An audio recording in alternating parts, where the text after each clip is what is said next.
उस क्लास में लगभग 40 स्टूडेंट बैठे थे। अचानक एक स्टूडेंट खड़ा हुआ और उसने बहुत घबराते हुए प्रोफेसर से कहा, सर मेरे पिताजी ने मेरे इस बर्थडे पर मुझे बहुत कीमती घड़ी गिफ्ट में दी थी, सर वो घड़ी अभी किसी ने चुरा ली। तो प्रोफेसर ने अचरज से कहा, अभी कैसे चुरा लेगा?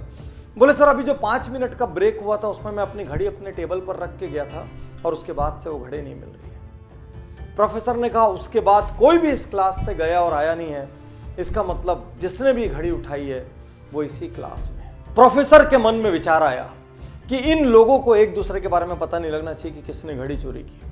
और प्रोफेसर ने कहा, सब लोग अपनी अपनी आंख में काली पट्टी बांध लो। और सब ने काली पट्टियां बांध ली, लाइन से खड़े हो गए। प्रोफेसर ने एक एक करके सबको यूं हाथ लगाना शुरू किया और उस लड़के की जेब में घड़ी मिल गई। प्रोफेसर ने चुपचाप घड़ी निकाली, घड़ी निकाल के जो मालिक था मुस्कुराते हुए उसके हाथ में दे दी और क्लास नॉर्मल चलने लगी, किसी को नहीं पता चला। अगले 2-3 दिन तक वो लड़का घबराता रहा, हड़बड़ाता रहा, भयभीत रहा। उसको डर था मेरी बात आज खुल जाएगी, मेरा राज आज खुल जाएगा, लेकिन किसी को पता नहीं चला। धीरे धीरे वो सब कॉलेज से निकल गए।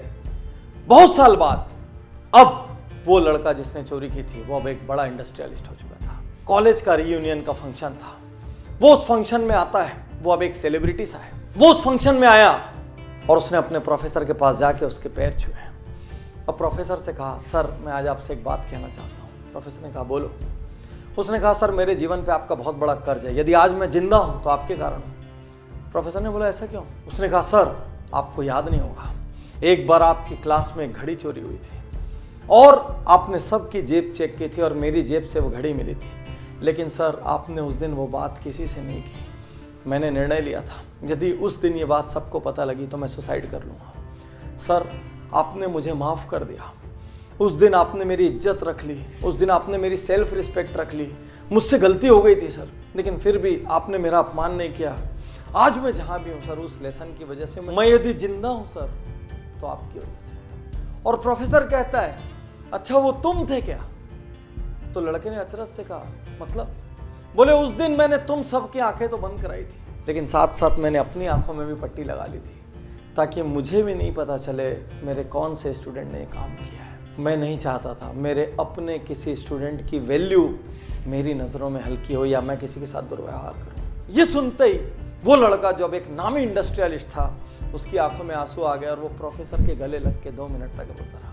यही तो अद्भुत महानता है, किसी की गलती पता चलते हुए भी माफ कर देना, किसी को इग्नोर कर देना, उसको उसकी सेल्फ रिस्पेक्ट बचाने का मौका दे देना, पता होते हुए भी कि ये कल्प्रिट है, उस वक्त जाने देना ताकि उसको सुधरने का अवसर मिल सके, अपना चेहरा ऊंचा करके चलने का अवसर मिल सके। आज के इस युग में जहां हर व्यक्ति किसी न किसी की गलती ढूंढ रहा है, परिवार में माँ बाप की गलती, भाई की गलती, जीवन साथी की गलती, ऑफिस में बॉस की गलती, कलीग्स की गलती, कुछ और नहीं हुआ तो देश की गलती, समाज की गलती, राजनीति की गलती, सरकार की गलती, सबकी गलती ढूंढ रहे हैं। ऐसे में क्या हमको ऐसे लोग नहीं चाहिए जो एक दूसरे को माफ कर सके? माफ करना और माफी मांगना ये कायर नहीं कर सकते, ये शक्तिशाली लोगों का काम है। साथियों, इस कहानी ने मुझे इतना इंस्पायर किया।